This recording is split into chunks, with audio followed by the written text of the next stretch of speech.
Hey there, I'm Paintbrush Samurai. Thanks for tuning in to episode 6 of the 5-minute review series. If you're new to the channel, welcome on in. If you're already familiar with the channel, welcome back.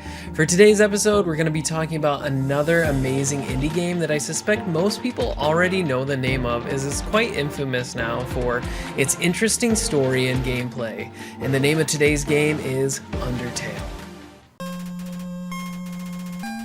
This game was developed and published by Toby Fox. Undertale was a true labor of love for him, as he is also the game's composer, designer, and did the majority of the work related to all aspects of the game. He developed the game for just shy of 3 years on his own and financed the game through crowdfunding on Kickstarter. His goal for the game was to raise $5,000, but within the span of 1 month, he had raised just over $50,000 for the project.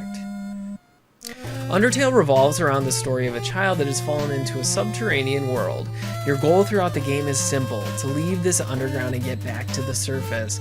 But your trip to accomplish this goal is anything but simple.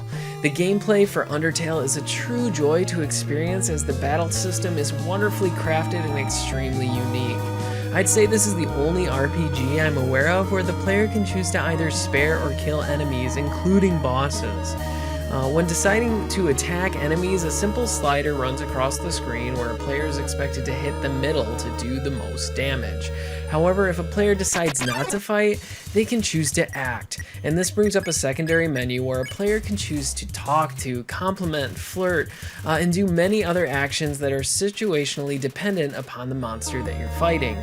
Once completing the correct sequence of actions, the player can choose to spare the monster, which always results in 0 XP and usually some amount of gold. Killing an enemy, on the other hand, gives the player XP and allows them to level up.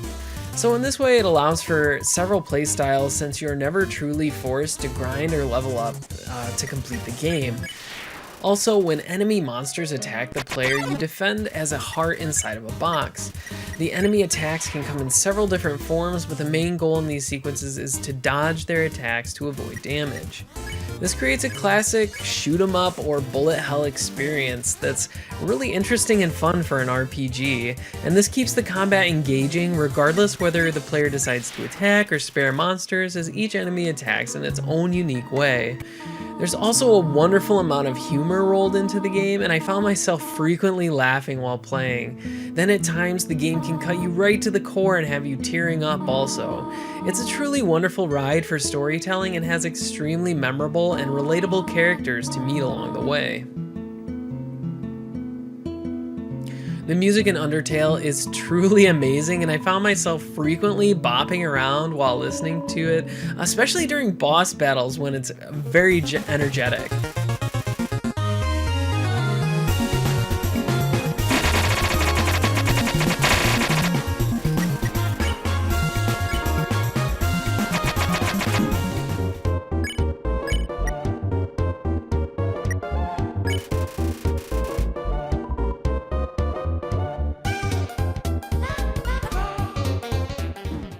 I still find it incredible, honestly, that Fox is self-taught for music and composed the entire soundtrack in FL Studio on his own. The rest of the soundscape for the game is simple, but also very nice. So if you've still not had a chance to play this game, I would say do yourself a favor and check it out. I honestly think that even if this is a game that you would normally stray away from or wouldn't check out, I would say give it a shot, because it comes at an extremely reasonable price tag of $9.99 at full price on Steam. This game is also available on several other platforms, including Nintendo Switch, PS4, PS Vita, and Xbox One, at ranging prices on these different platforms. So thank you for tuning in to the latest 5-minute video review. If you like this video, please hit like and subscribe, as it helps the channel to grow and is a great way to show your support. These videos will be coming out every Monday and Friday at 5 a.m. Eastern Standard Time. But if you're looking for more content from me, make sure to check out my Twitch channel. I'm currently playing through Okami HD, but I also do other casual games and speedruns in between. I'm actually currently learning Silent Hill 3 to do a speed run for us. That's pretty fun. But until next time, thank you so much for watching, and I hope you have a wonderful rest of the day.